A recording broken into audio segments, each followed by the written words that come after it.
In this video, I'm going to show you how to download and play the new Spire 2 in a few steps. So if you find the video helpful, don't forget to subscribe and like it. So firstly, you will need to have Steam. This is free. It only takes a few seconds to download and create your account.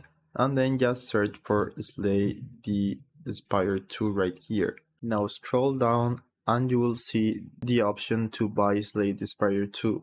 So we need to add it to our card first and then view my card. Now continue to payment and select any of the payment methods. You can use your credit card, PayPal, bank transfer, Skrill and much more. And lastly, click on purchase.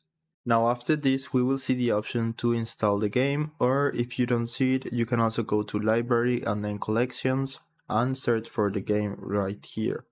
So click it and click install.